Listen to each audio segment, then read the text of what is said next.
जोग यज्ञ जप तप नहीं कीन्हो,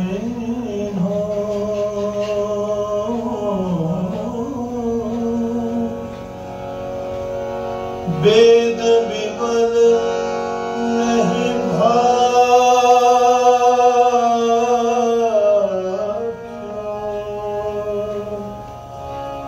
वेद विमल नहीं भाख्यो,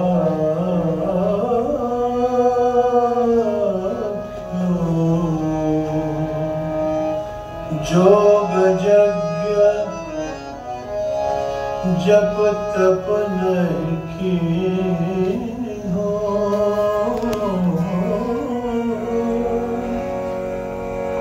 वेद विमल नहीं भाख्यो, अतिरस लोभ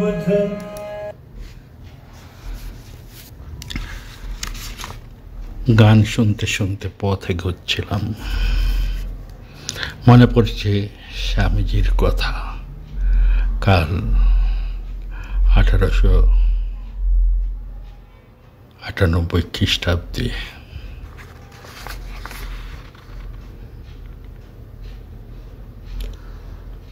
29 জুলাই হইতে 8 আগস্ট পর্যন্ত স্থান কাশ্মীর, পথ অমরনাথ। 29 জুলাই এই সময় হইতে আমরা স্বামীজিকে খুব কমেই দেখিতে পাইয়াছিলাম। তিনি তীর্থযাত্রা সম্বন্ধে খুব উৎসাহান্বিত ছিলেন, বেশিরভাগ একাহারী হইয়া থাকিতেন এবং সাধুশূন্য ভিন্ন অন্য সঙ্গ পরে একটা চাহিতেন না। কোথাও তাঁবু খাটানো হইলে কখনো কখনো তিনি মালা হস্তে তথায় আসিতেন। আজ রাত্রিতে আমাদের মধ্যে 2 জন বোয়ানের চতুর্দিকে করিয়া দেখিতে লাগিলেন। বোয়ান জায়গাটি একটি পল্লীগ্রাম মেলার মতো, সমস্তির উপর একটি ধর্মভাবের ছাপ রইয়াছে, আর পুণ্য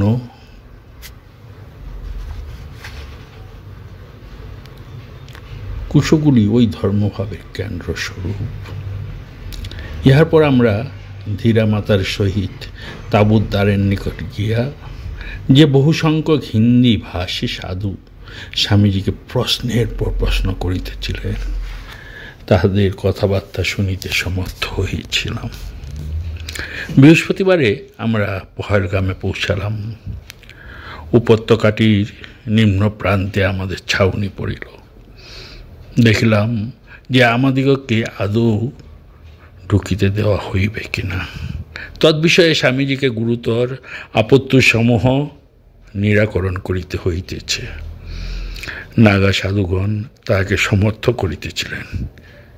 তাহাদের মধ্যে একজন বলিলেন, স্বামীজি, ইহা সত্য যে আপনার শক্তি আছে, কিন্তু আপনার ইহা প্রকাশ করা উচিত নহে। বলিবা মাত্র স্বামীজি চুপ করিয়া গেলেন। যা হোক, সেই দিন অপরাহ্নে তিনি তাহার কন্যাকে আশীর্বাদ লাভে ধন্য হইবার জন্য ছাউনির চারিদিকে ঘুরাইয়া আনিলেন। প্রকৃতিপক্ষে উহা ভিক্ষা বিতরণ ভিন্ন আর কিছুই ছিল না। আর লোকে তাহাকে ধনী ঠাউরাইয়াছিল বলিয়াই হোক, অথবা তাহাকে শক্তিমান বলিয়া বুঝিয়া লইয়াছিল বলিয়াই হোক, পর দিবস আমাদের তাঁবুটি ছাউনির পুরোভাগে একটি মনোহর পাহাড়ের উপর সরাইয়া লইয়া যাওয়া হইয়াছিল। সেখানে আমাদের ঠিক সম্মুখে খরস্রোত লিভার নদী ও অপর তীরে পাইন বৃক্ষা আচ্ছাদিত পর্বতমালা বর্তমান ছিল এবং খুব উচ্চে একটি রন্ধে অপর পারে একটি তুষারবর্ত স্পষ্ট দেখা যাইতেছিল। এই গোপগণের গ্রামে আমরা একাদশী করিবার জন্য পুরা এক দিবস অবস্থান করিলাম। পদ্মুন প্রত্যুষে যাত্রীগণ রওনা হইল।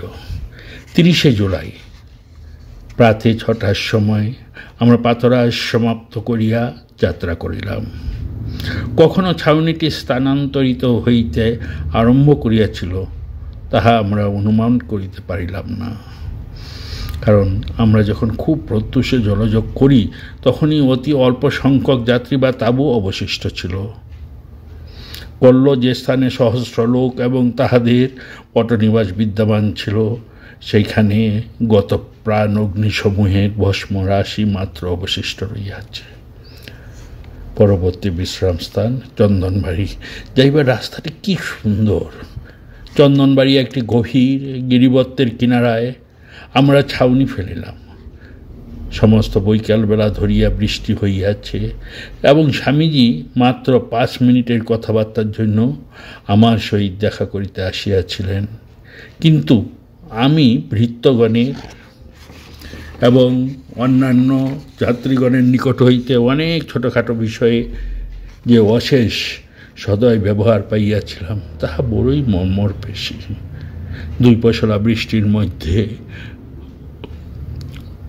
অবকাশটিতে আমি গাছপালা সংগ্রহের চেষ্টায় বাইর হইলাম এবং 7-8 রকমের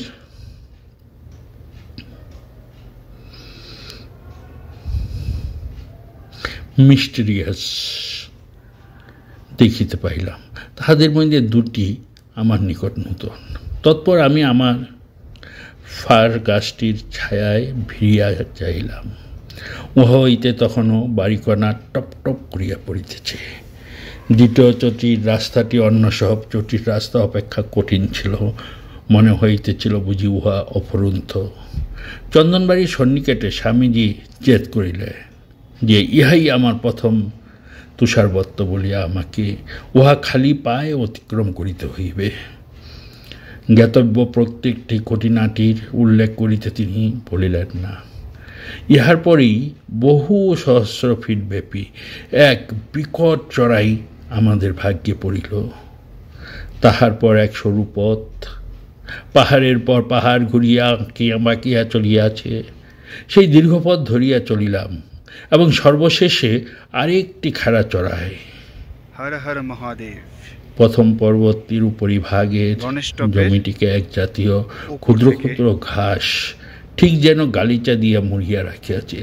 তৎপরে রাস্তাটি শেষনাগ হইতে 500 ফিট উচ্চ দিয়া চলিয়াছে। শেষনাগের জল গতিহীন। অবশেষে আমরা তুষারমণ্ডিত শিখরগুলির মধ্যে 18,000 ফিট উচ্চে এক ঠান্ডা শেষেতে জায়গায় ফার্গেসগুলো বহু নিম্নে ছিল, সুতরাং সারা বৈকাল ও সন্ধ্যাবেলা কুলিরা চারিদিক হইতে জুনিপার গাছ সংগ্রহ করিতে বাধ্য হইয়াছিল। স্থানীয় তহসিলদারের, স্বামীজির এবং আমার তাঁবুগুলি খুব কাছাকাছি ছিল। সন্ধ্যাবেলায়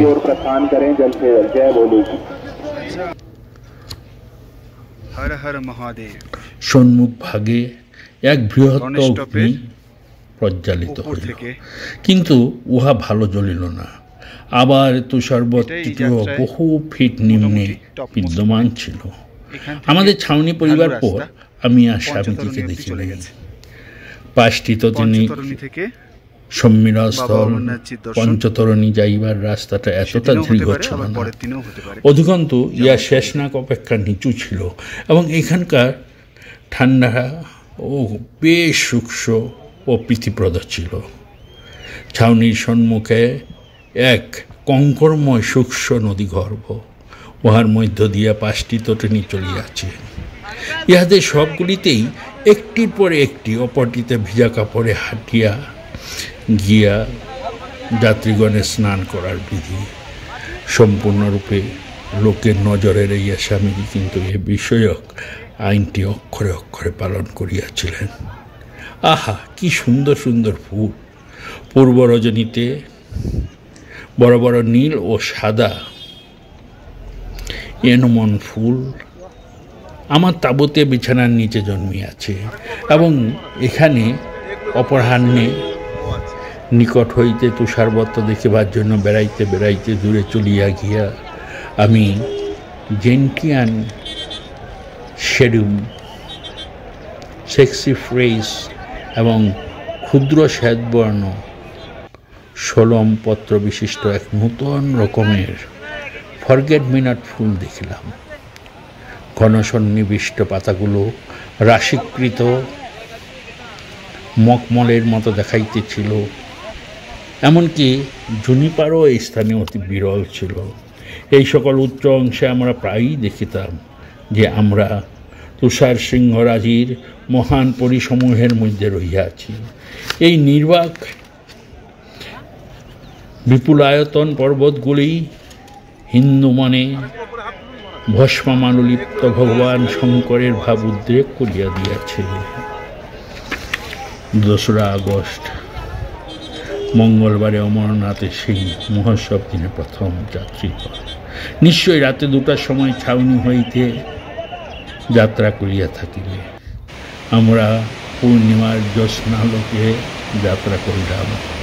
সংকীর্ণ উপত্যকাটিতে পৌঁছালে সূর্যোদয় হইল।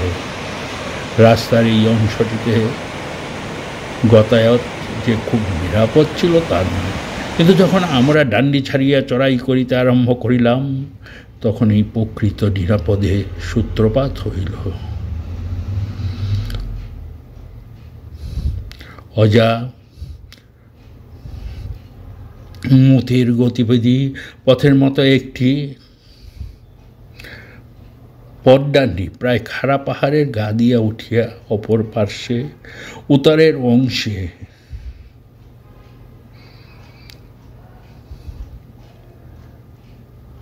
শস্পা আচ্ছাদিত জমির উপর একটি ক্ষুদ্র সোপান পরম্পরায় পরিণত হইয়াছিল। প্রত্যেক 2-4 পার অন্তর কমনীয়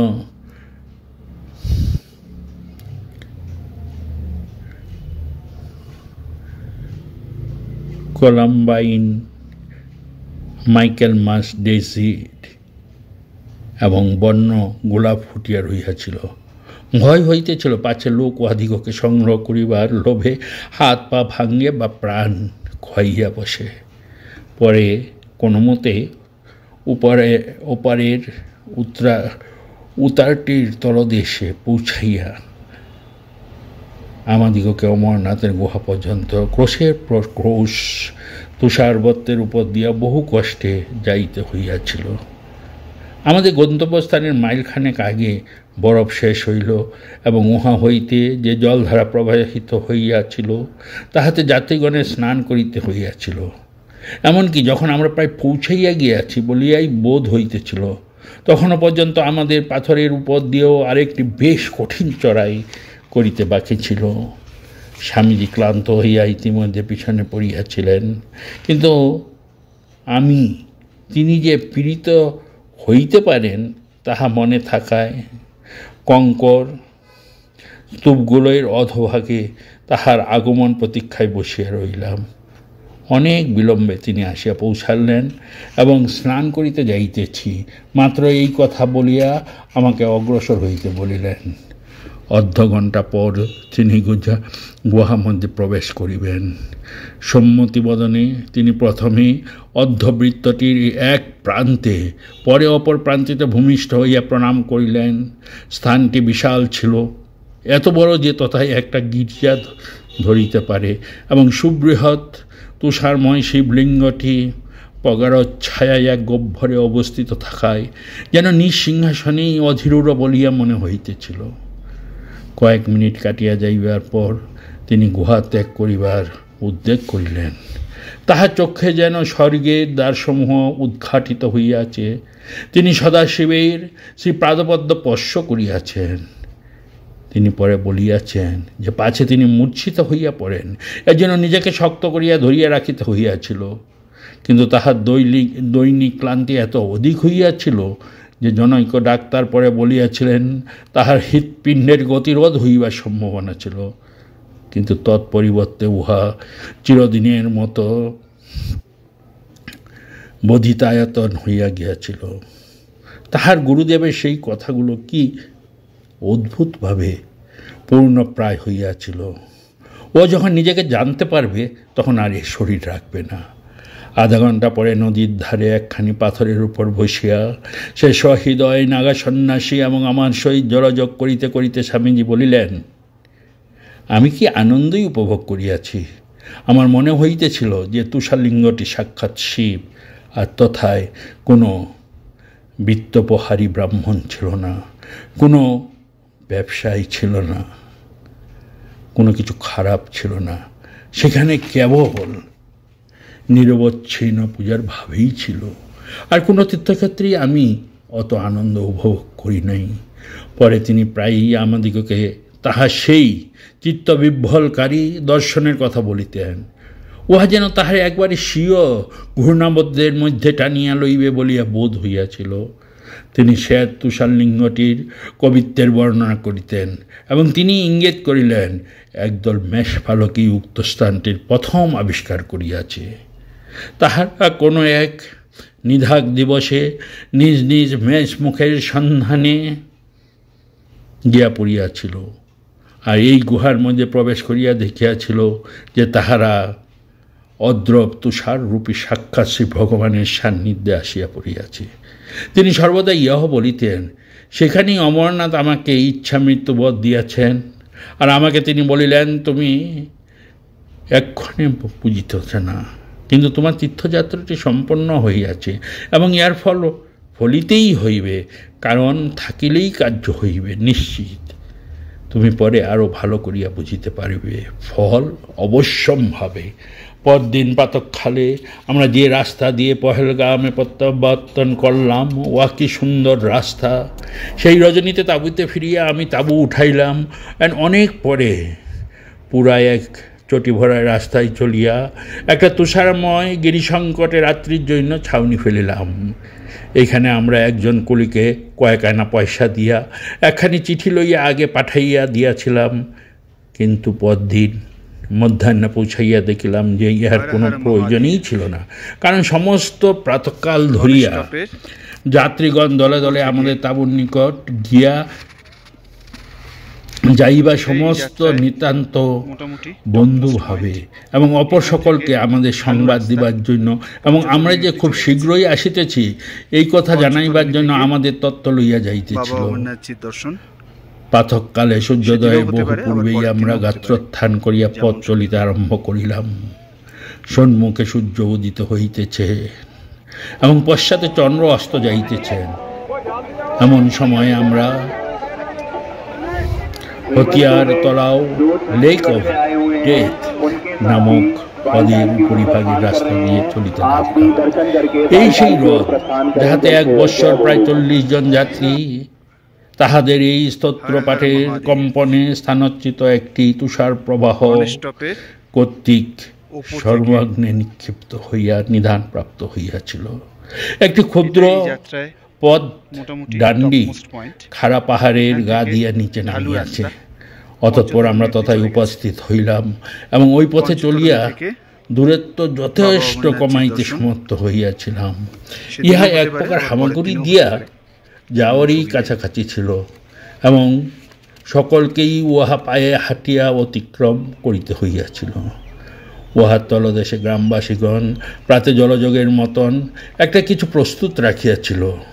স্থানে স্থানে অগ্নি প্রজ্বালিত হইয়াছিল, চাপাটি সেকা হইতেছিল এবং চাও প্রস্তুত ছিল, শুধু ঢালিলেই হইল। এখন হইতে যেখানে যেখানে রাস্তা পৃথক হইয়া গিয়াছে সেখানেই যাত্রীগণ দলে দলে মুখ্য দল হইতে পৃথক হইয়া যাইতে লাগিল এবং এই সারা পথ ধরিয়া আমাদের মধ্যে যে একটি একত্বের ভাব জন্মিয়াছিল তাহা ক্রমশ হ্রাস পাইতে লাগিল।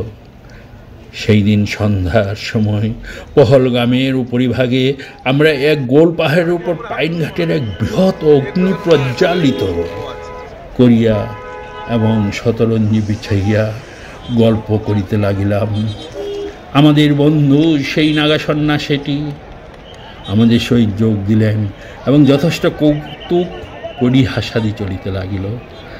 কিন্তু শীঘ্রই আমাদের ক্ষুদ্র দলটি ব্যতীত আর সকলে চলিয়া গেল, আর আমরা বসিয়া উপরে চন্দ্রদেব হাসিতেছেন। তুষার সিংহগুলো মাথা তুলিয়া দাঁড়াইয়া, নদী খরবেগে প্রবাহিতা এবং চারিদিকে অসংখ্য পার্বত্য পাইন বৃক্ষ, এইসব দৃশ্য উপভোগ করিতে লাগিলাম। 8ই অগস্ট পরদিন আমরা ইসলামাবাদ যাত্রা করিলাম এবং সোমবার প্রভাতে প্রাতঃখানি জলযোগে বসিয়াছি। এমন সময় মাঝিরা গুণ টানিয়া নৌকাগুলো নিরাপদে শ্রীনগরে আনিয়া লাগাইয়া দিল।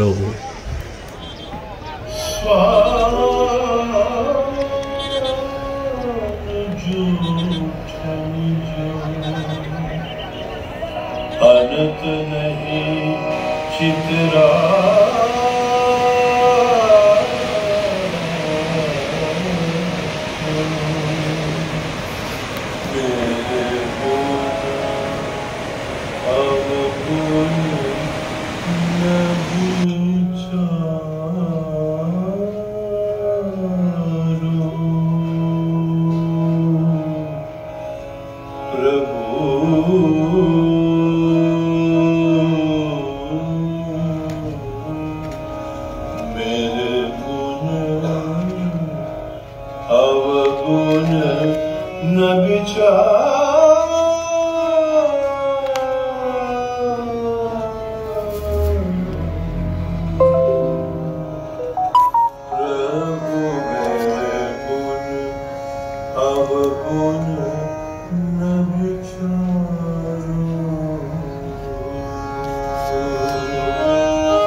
तुम तो अखिल अनंत दया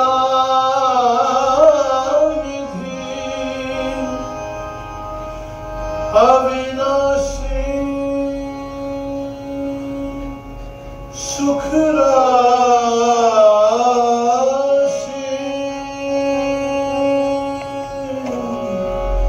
तुम तो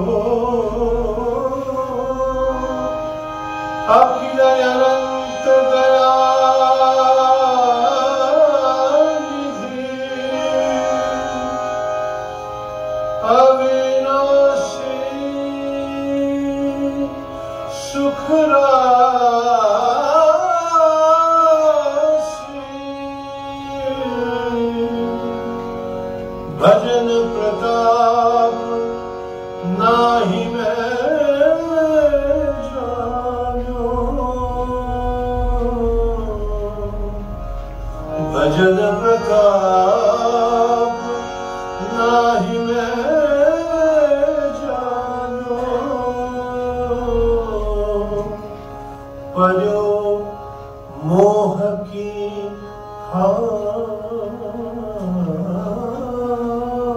फांसी तू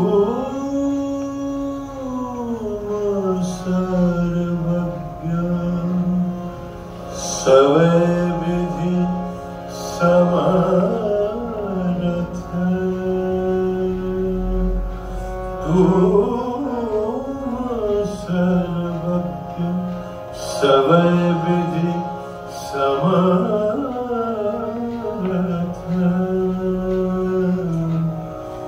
असरण शरण मुरारी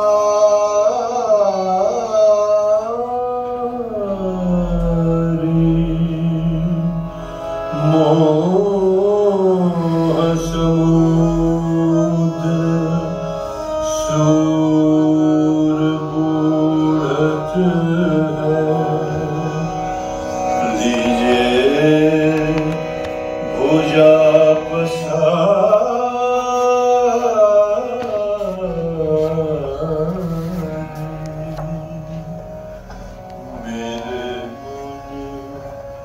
अवगुण न विचार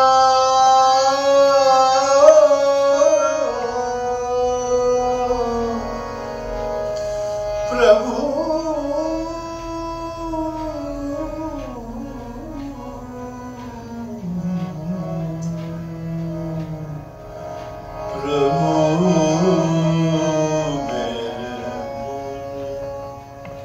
अवगुण न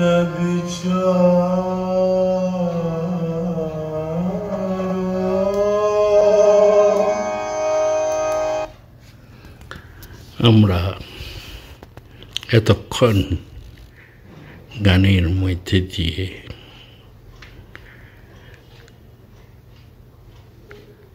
সায়ন মহারাজ বর্তমানে উদ্বোধনে আছেন। তিনি আমাকে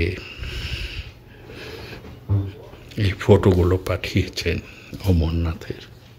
আমারও অমরনাথ যাওয়া হয়েছিল প্রথম অবস্থায়। যেদিন টিকিট করলাম সেদিনে কার্গিলের যুদ্ধ হচ্ছিল। শুনলাম পরবর্তীকালে কার্গিল যুদ্ধে কেউই অমরনাথকে শিবলিঙ্গ অবস্থায় দেখতে পাইনি। কার্গিল যুদ্ধের পর বছর আমার প্রায় 10 ফুট हर हर শিবলিঙ্গকে দেখতে পেয়েছি। মনটি ভরে উঠেছে উপর থেকে। তাই যখন মহারাজ ফটোগুলো পাঠালেন মোটামুটি টপ মোস্ট পয়েন্ট আমারও এখান থেকে স্মৃতিপটে ঢালু লেগে রাস্তা উঠেছে পঞ্চতরণী অবধি চলে গেছে এই দৃশ্যগুলি। পঞ্চতরণী থেকে তাই বাবা আপনাদের অমরনাথজির কাছে দর্শন তুলে ধরলাম। এবং সেদিনও হতে পারে, আবার পরের দিনও হতে পারে, স্বামীজি যে যেমন গেছেন সুবিধে। তার কিছু অংশ তুলে ধরলাম। সকলকে জানাই আন্তরিক প্রীতি, শুভেচ্ছা ও ভালোবাসা। हेमंत दुबे जो छत्तीसगढ़ से आए हुए हैं उनके साथी बालटाल की ओर प्रस्थान कर रहे हैं। आप भी दर्शन करके बालटाल की ओर प्रस्थान करें जल्द से जल्द। जय भोले की।